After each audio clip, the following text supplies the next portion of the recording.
Okay, so that concludes the introduction to the course. So you're probably asking, what's next? Okay, the first thing I want to point out is that this week is a part week, so we're going to call it week 0, and next week we're going to start in with the good stuff on week 1.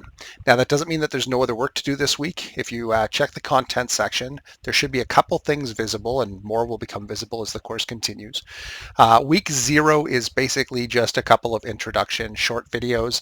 There's no calculation-y type math. It's just some definitions and ideas that we'll be using through the rest of the course. So if you want to give those videos a shot, and there's some homework questions to try for each one, most of them are just coming up with examples on your own so that you make sure you understand the concepts. And then there'll be a short quiz. You can complete that this week if you'd like.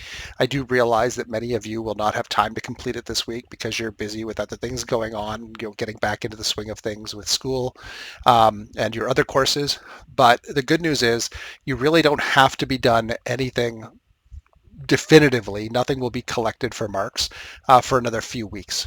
So try to get done as much as you can this week. And if you can get done all 4 mini lessons, then that's fantastic. Get them out of the way and write that little mini quiz, which is fairly easy. It's multiple choice little quiz. It's not a big deal. Just enough to test that you understand the basic ideas. If you can get that done this week, fantastic. And if you can't get it done this week, just get a start on that next week before you get into the other lessons. Next week's only got a few lessons and they're relatively short and straightforward. So you should be able to get everything caught up by the end of next week.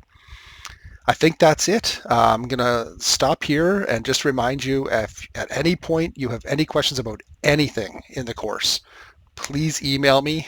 Don't kind of guess on your own and try and figure out what you're supposed to do. Just email me and I will tell you, and we'll make sure that we have a smooth start and hopefully middle and end to the course as well. Anyway, take care, and I will see you in the first lesson.